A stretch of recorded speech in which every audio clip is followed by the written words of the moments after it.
जय मसीह। प्रभु यीशु मसीह के प्रेम में आप सभी का हार्दिक स्वागत है। आप देख रहे हैं सुसमाचार कार्यक्रम, एक आत्मिक संगति जहां हम गीत, गवाही और सामूहिक आराधना के माध्यम से प्रभु की महिमा करेंगे।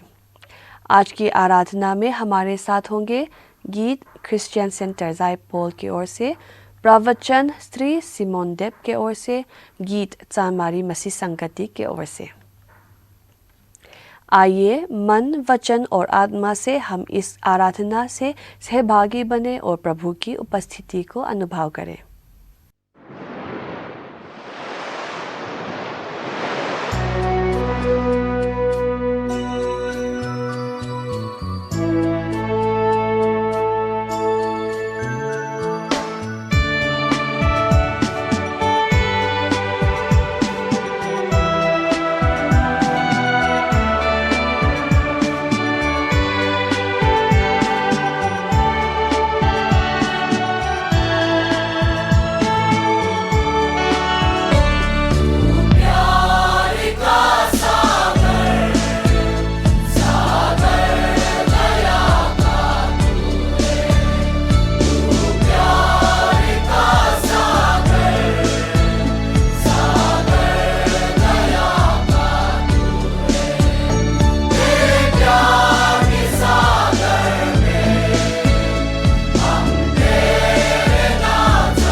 सभी को यीशु मसीह के नाम से जय मसीह। आज हमें अच्छा अवसर मिला कि हम परमेश्वर के पवित्र वचनों को सुनने का मौका पा रहे हैं। आज जो मैंने विषय आपके समक्ष लेके आया है वो है यीशु मसीह कौन है, यीशु कौन है। इस विषय में हम चर्चा करेंगे। आइए बाइबल में से देखते हैं। मत्ती उसका 16 अध्याय 13 से लेके 17 पद तक हम पढ़ेंगे। आइए पढ़ना आरंभ करें। यीशु कैसरिया फिलिप्पी के प्रदेश में आया और अपने चेलों से पूछने लगा, लोग मनुष्य के पुत्र को क्या कहते हैं?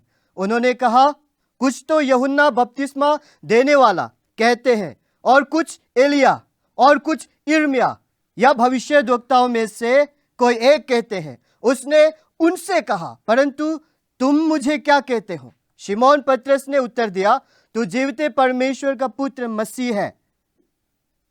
यीशु ने उसको उत्तर दिया, हे शिमोन, योना के पुत्र, तू धन्य है, क्योंकि मांस और लहू ने नहीं, परंतु मेरे पिता ने जो स्वर्ग में है ये बात तुझ पर प्रकट की है। प्रभु वचन पढ़े जाने पर हमें आशीष दे, आमीन। आइए प्रार्थना करते हैं। पवित्र पिता, मैं आपको धन्यवाद देता हूं, अच्छा समय हमने पाया ताकि हम आपके पवित्र वचनों को समझ सके। प्रभु तू अपने पवित्र ज्ञान से हम सभी को परिपूर्ण रख। जितने सुनने वाले हैं सभी को तू आशीष कर। प्रभु यीशु के नाम से विनती में मांगता हूं, आमीन। आज जो विषय मैं आपके सामने लेके आया हूं कि यीशु कौन है, हमारे प्रेस्बिटेरियन विश्वास वचन में 3 में इस प्रकार लिखा है, एक ही परमेश्वर में 3 व्यक्ति है, पिता, पुत्र और पवित्र आत्मा, और ये तीनों एक परमेश्वर है जो कि सत्ता में अभिन्न, शक्ति और महिमा में एक समान है। अब परमेश्वर के बारे में थोड़ा सा इस प्रकार से समझते हैं। जब हम बाइबल में उत्पत्ति की पुस्तक जब हम देखते हैं, शुरुआत से हम देखेंगे। आइए देखते हैं। उत्पत्ति उसका 1 अध्याय शुरुआत से पढ़ते हैं। आदि में परमेश्वर ने आकाश और पृथ्वी की सृष्टि की। पृथ्वी बेडौल और सुनसान पड़ी थी और गहरे जल के ऊपर अंधियारा था, तथा परमेश्वर का आत्मा जल के ऊपर मंडराता था। जब परमेश्वर ने कहा उजियाला हो, तो उजियाला हो गया। और परमेश्वर ने उजियाले को देखा कि अच्छा है, और परमेश्वर ने उजियाले को अंधियारे से अलग किया। और परमेश्वर ने उजियाले को दिन और अंधियारे को रात कहा, तथा साँझ हुई, फिर भोर हुआ। इस प्रकार पहला दिन हो गया। अब मैं आपको यहां से बताता हुआ चला जाता हूं, परमेश्वर ने जो भी चीजें संसार में हम देखते हैं, सारी चीजें परमेश्वर ने बनाए। इन सभी चीजों को परमेश्वर ने अपने शब्दों द्वारा बनाया।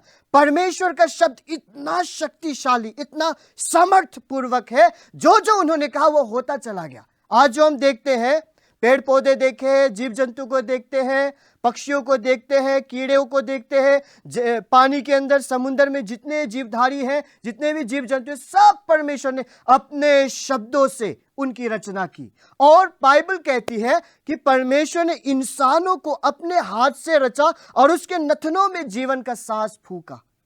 6 दिन के अंदर परमेश्वर ने सारे संसार में जो भी चीजें हम देख रहे हैं और जो हवा दिखाई नहीं दे रही है, इसके अलावा बहुत सारे ऐसे हो सकते हैं जो दिखाई नहीं देती है, उन सभी का रचयिता परमेश्वर है। अब इन परमेश्वर को आज तक हम में से किसी ने नहीं देखा, इसलिए हमें पता नहीं कि परमेश्वर किस प्रकार से, लेकिन बाइबल बोलता है परमेश्वर एक आत्मा है। आइए दूसरी जगह से अभी फिर समझते हैं।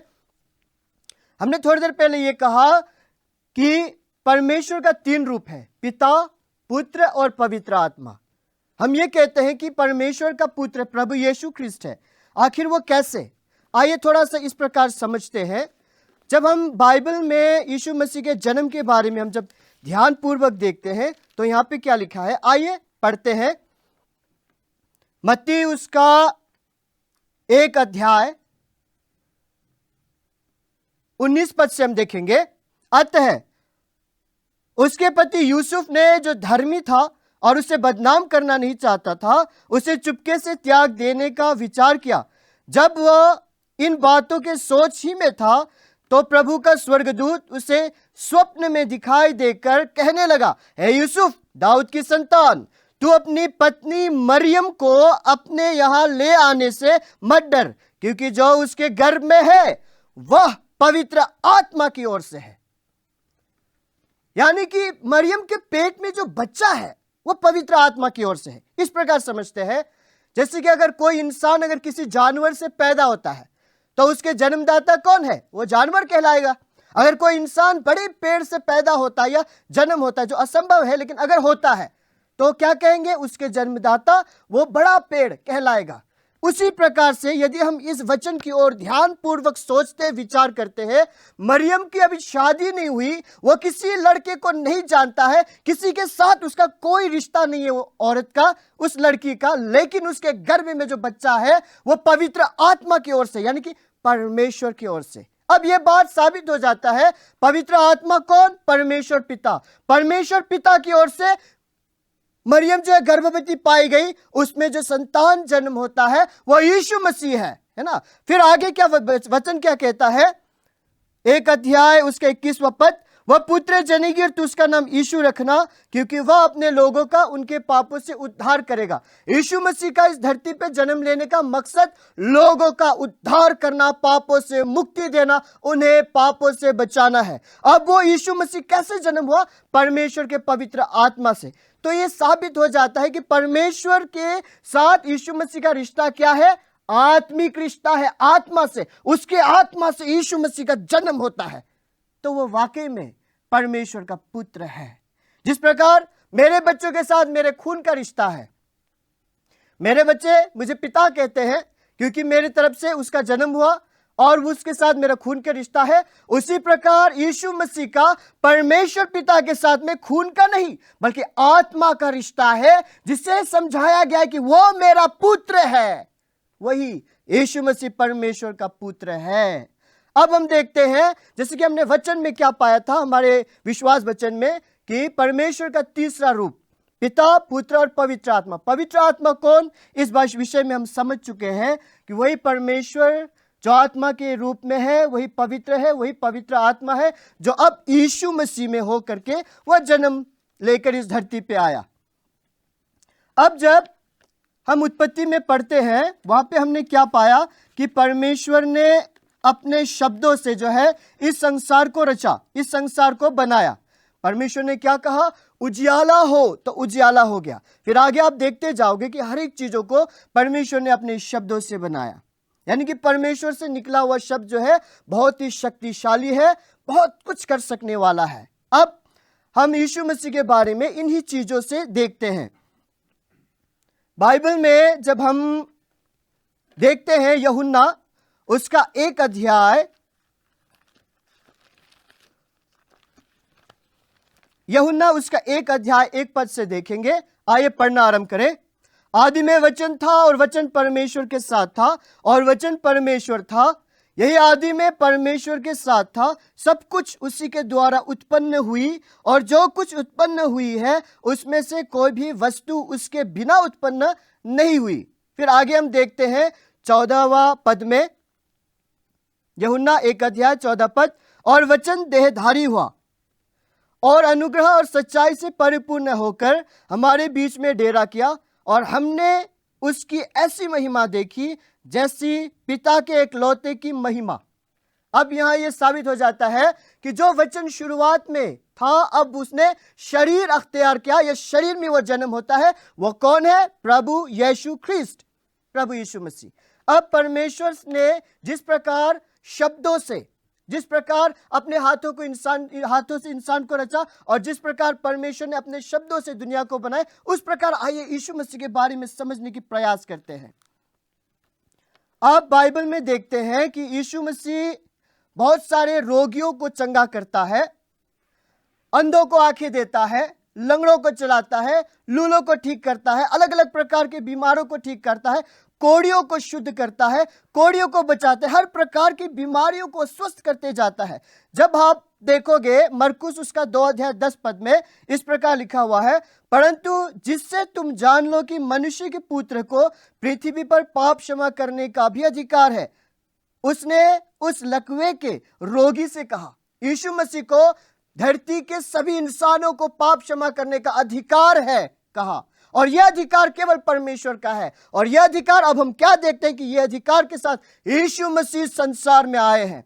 अब हम आगे क्या पाते हैं? जब हमने यीशु मसीह के बारे में हम जब देखते हैं, यीशु मसीह ने कई लोगों को चंगाई दी।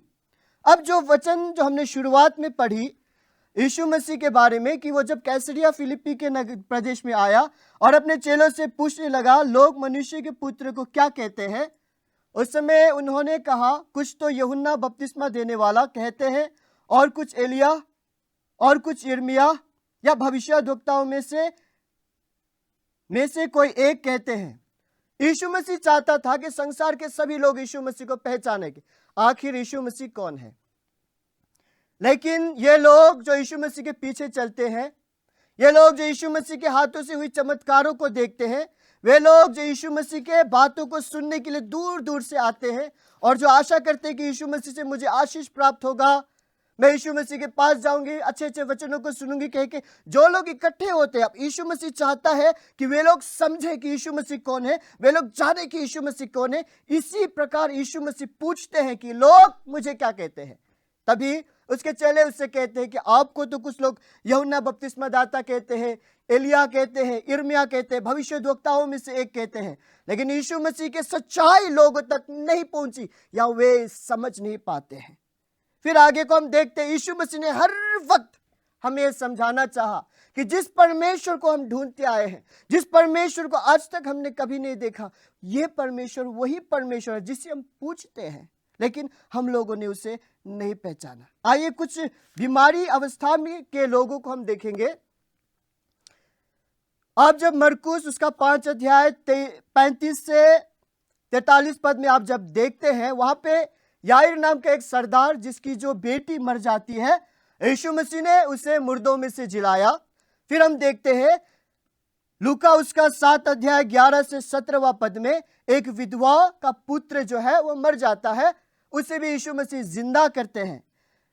उसके बाद मरकुस 5 अध्याय 25 से लेकर 34 पद में हम क्या देखते हैं कि एक औरत जिसे 12 साल से लहू बहने का बीमार था, वो औरत जो है हर प्रकार से अपनी चिकित्सा कराई, वो ठीक नहीं हो पा रही थी, उसे दुख था, उसे परेशानी थी, और उस परेशानी के बीच में उसने सुना कि यीशु मसीह चंगाई देने वाला है, यीशु मसीह चंगा करने वाला है। लेकिन उसके पीछे तो हजारों लोग पड़े रहते हैं, उसके साथ तो हजारों लोग रहते हैं, क्या वो मेरे लिए प्रार्थना कर पाएगा?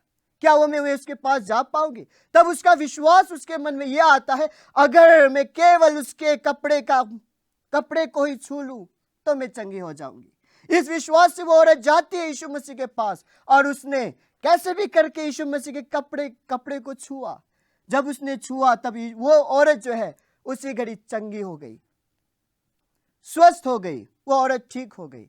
यहाँ पे उस औरत का विश्वास इतना मजबूत था, अगर मैं केवल यीशु मसीह के कपड़े को ही छू लेती हूं तो मैं चंगी हो जाऊंगी। परमेश्वर की महिमा देखिए, उस औरत के विश्वास के साथ ही वो औरत चंगी हो जाती। केवल यीशु मसीह के वस्त्र छूने से ही उसका 12 साल का जो बीमार था, जिससे वो ठीक नहीं हो पा रही थी, जिसकी वजह से वो मायूस थी, वो दुखी थी, वो औरत ठीक हो जाती है। फिर हम आगे देखते हैं, जिस प्रकार हमने उत्पत्ति में पाया कि परमेश्वर का आत्मा जो है पानी के ऊपर मंडराता है, ठीक उसी प्रकार से यीशु मसीह ने यह चिन्ह हमें दिखाया। क्या? जब आप बाइबल में देखते हैं मत्ती उसका 14 अध्याय 25वां पद, वहां पे हम क्या पाते हैं? और यीशु रात के चौथे पहर झील पर चलते हुए उनके पास आया। यीशु मसीह पानी के ऊपर चलता हुआ अपने चेलों के पास जाता है जो नाव पर है। यीशु मसीह पानी के ऊपर चलते हैं। और फिर हम जब देखते हैं मत्ती उसका 8 अध्याय 23 से 26, वहां पे हम क्या पाते हैं कि यीशु मसीह ने तूफान को डांट कर शांत करता है। बाइबल में भी जब हम उत्पत्ति में देखे हैं, हमने क्या पाया कि परमेश्वर ने अपने शब्दों से सारी चीजों का निर्माण किया। उसी प्रकार यीशु मसीह ने अपने वचन के माध्यम से, अपने शब्दों के माध्यम से तूफानों को ठंडा कर दिया, तूफानों को शांत कर दिया। इतना ही नहीं, आप देखते हैं बाइबल में जब यीशु मसीह पानी के ऊपर चल के आ रहा था, थोड़ी देर पहले जो मैंने कहा, उस समय पतरस ने यीशु मसीह से अनुरोध करता है कि मुझे भी पानी पर चलना है। यीशु मसीह इजाजत देते हैं पतरस को। यीशु मसीह ने क्या कहा? उसने कहा आ। तब पतरस नाव पर से उतरकर यीशु के पास जाने को पानी पर चलने लगा।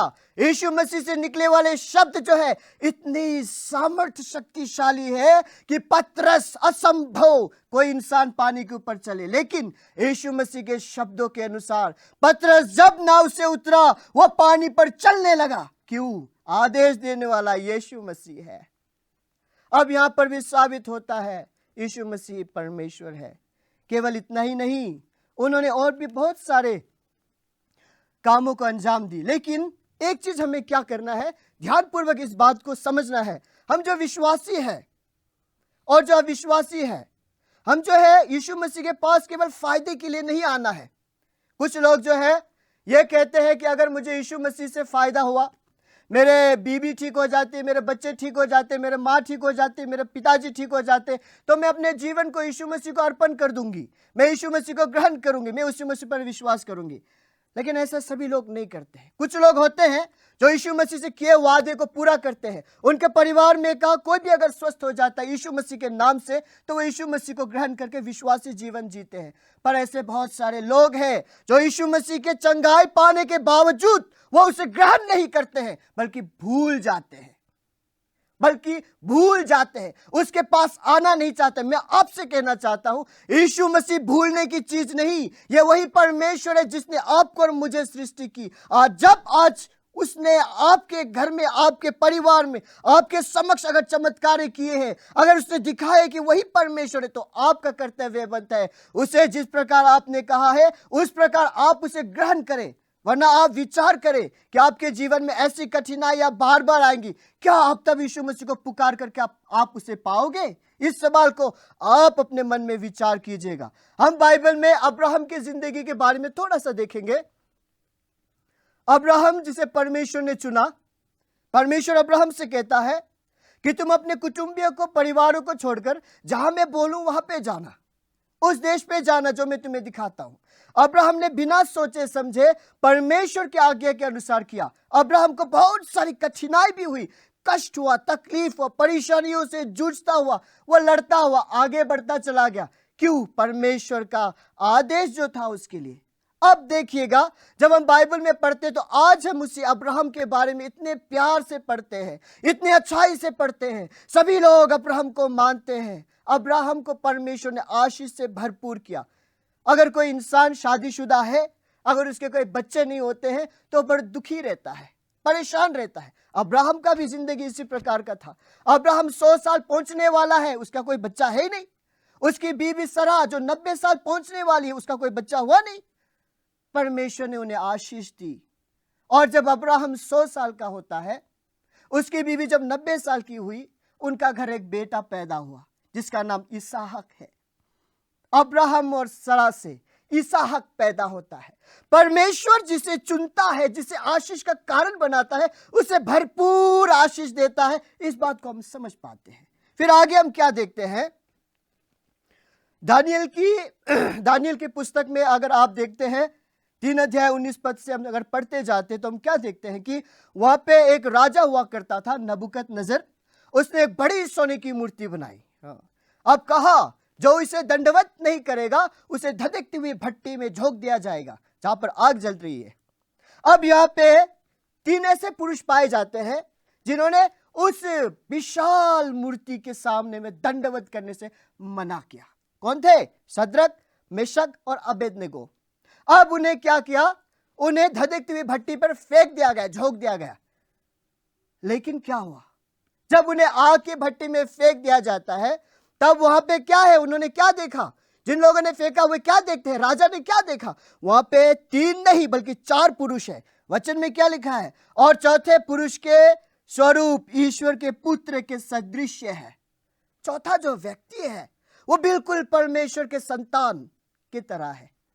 देखिए, अनहोना चीज जहां पे सद्रक, मेशक, अबेदनगो आग के झील में है, वह जल रहे हैं, मरने वाले हैं, लेकिन ऐसा कुछ नहीं होता। कहते उसका एक बाल भी नहीं झुलसा, क्योंकि जिस जगह वह तकलीफ में, परेशानी में पड़े हुए थे, वहीं परमेश्वर पहुंच गया उनकी सहायता करने। यीशु मसीह पहुंच जाते उसी समय, उस घड़ी जहां पे उन्हें फेंका गया था, उनकी सहायता और मदद करने के लिए। देखिए, हमारे क्रिश्चियन जीवन में केवल विश्वासी बनने से हमें सारी तकलीफें अब नहीं आएंगे, ऐसा विचार नहीं करना है। विश्वासी जीवन तकलीफों से भरा हुआ है, लेकिन हमें यह जानना जरूरी है, हर एक तकलीफ में, हर एक परेशानी में मेरा परमेश्वर मेरे साथ खड़ा रहेगा।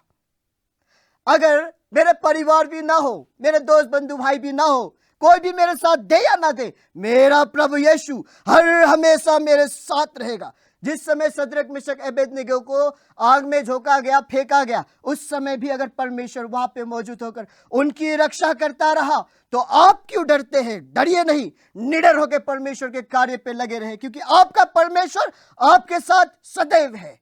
अब वचन में आगे बढ़ेंगे। पौलुस प्रेरित के विषय में हम जानते हैं, पौलुस प्रेरित जो एक ऐसा व्यक्ति था जो विश्वासियों पर अत्याचार करता था, विश्वासियों को बिल्कुल पसंद ना करने वाला जैसा था। आइए वचन में से पढ़ते हैं, प्रेरितों के काम उसका 9 अध्याय पहले से हम देखते हैं।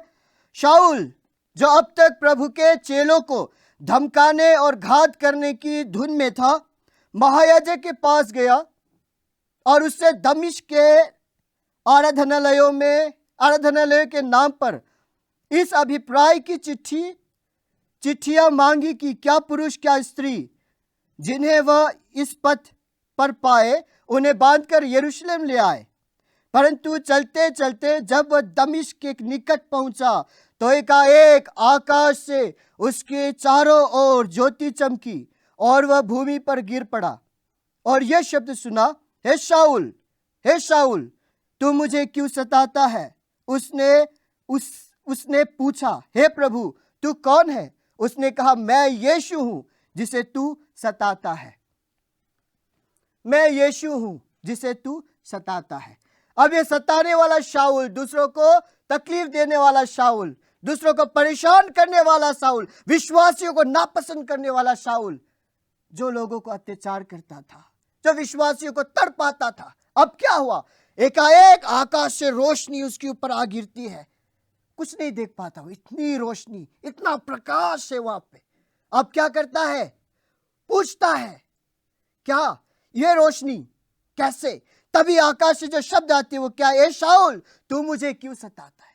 तू मुझे क्यों सताता है? हर एक विश्वासी पर किया जाने वाला अत्याचार परमेश्वर को दिल दुखाने वाला होता है। तू मुझे क्यों सताता है? तू मेरे विश्वासी, मेरे बच्चों को क्यों सताता है? तू मेरे विश्वासियों को क्यों तकलीफ देता है? तू उसे तंग क्यों करता है? यीशु पूछते हैं, तू मुझे क्यों सताता है? तभी पौलुस पूछता है, हे प्रभु, तू कौन है? पौलुस के प्रश्न पर जवाब क्या आता है? मैं यीशु हूं। यीशु ही परमेश्वर है। अब यीशु मसीह रोशनी के जरिए पौलुस के जीवन परिवर्तन करने के लिए परमेश्वर की पूरी सामर्थ के साथ यीशु तैयार है। अब वहां पे हम क्या पाते हैं? पौलुस का जीवन परिवर्तन होता है। जिंदगी भर मरते दब तक वह पौलुस जो यीशु के चेलों पर अत्याचार करता था, अब वो यीशु की सेवकाई के लिए आगे बढ़ता है। मरते दब तक वो यीशु के लिए जीता है। कई जेल खानों में उसे कैद किया जाता है। रिहा होते ही वो प्रभु के प्रवचन बांटता है, जेलों में वो प्रवचन बांटता है, हर जगह में वो यीशु मसीह के प्रचार कार्यों को पूरा करता है। दोस्तों, भाइयों, मित्रों, मेरे माता पिताओं, जब प्रभु यीशु आपके साथ है, आपको किस चीज का डर? तकलीफ आए, परेशानी आए, मुश्किलें क्यों ना आए, निडरता के साथ आप यीशु की सेवा कीजिए। प्रभु आपको आशीष देगा। प्रभु वचन कहे सुने जाने पर हम सबको आशीष दे। आमीन।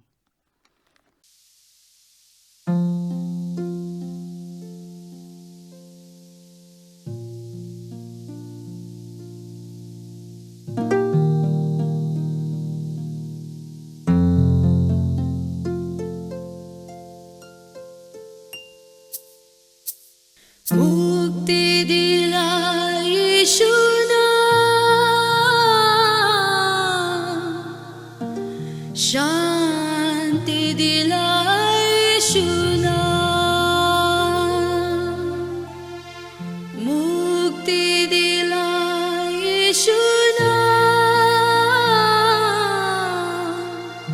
शांति दिलाए यीशु नाम।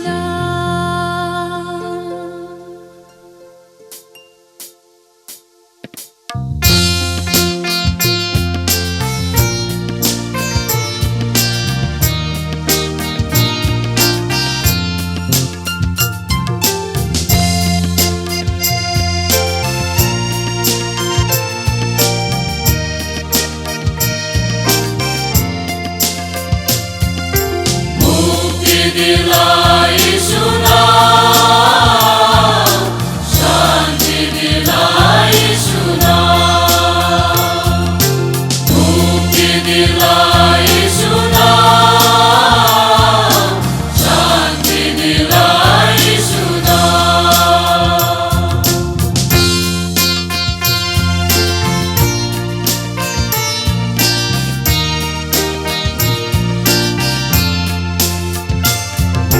यीशु दया का बहता सागर, यीशु दया का बहता सागर, यीशु है दाता महान, यीशु है दाता महान,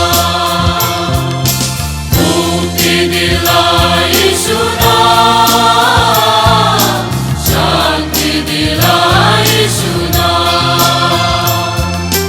मुक्ति दिला यीशु नाम, शांति दिला यीशु नाम।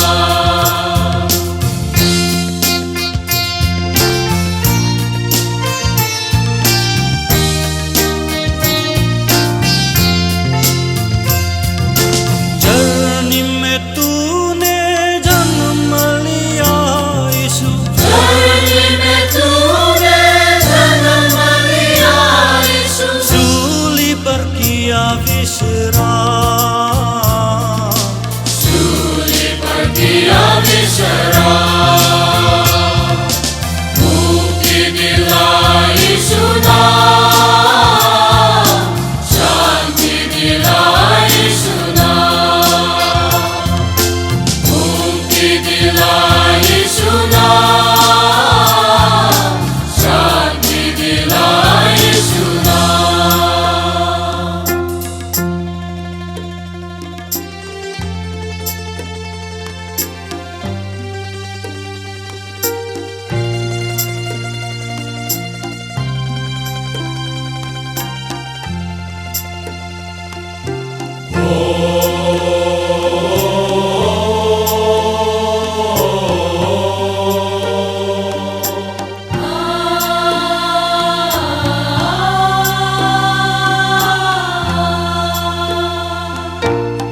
दया का सागर आया जगत में, तेरे मेरे लिए इसी जहां में।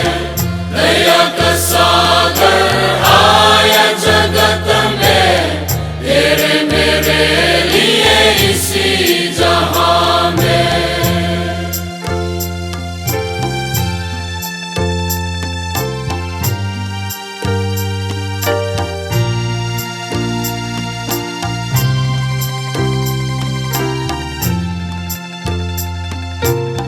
मेरे पापों को यीशु माफ किया है, सूली पे जान देकर। मेरे पापों को यीशु माफ किया है, सूली पे जान देकर। मेरे खातिर ये क्या किया यीशु, अपने आप को भूल गया। मेरे खातिर ये क्या किया यीशु, अपने आप को भूल गया।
मसीह दिया है। इसी जगत को प्यार किया यीशु, अपने आप को भूल गया। इसी जगत को प्यार किया यीशु, अपने आप को भूल गया। दया का सागर आया जगत में, तेरे मेरे लिए इसी जहां में। दया का सागर आया जगत में, तेरे मेरे लिए इसी जहां में।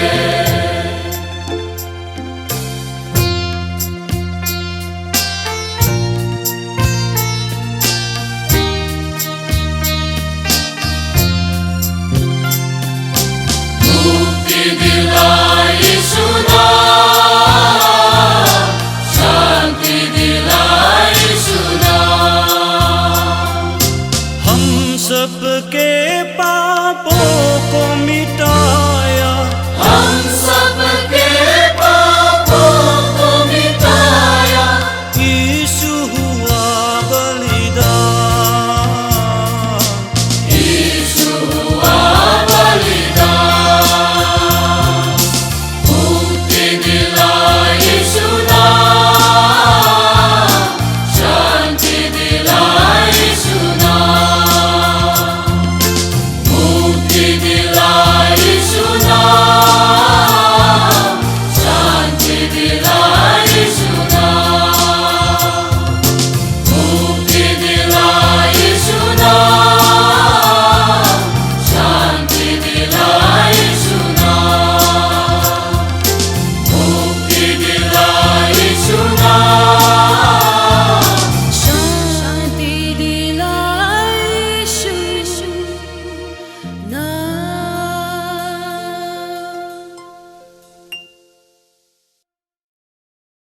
आज के गीतों और गवाही ने हमें प्रभु के अनुग्रह और प्रेम का गहरा अनुभव दिया।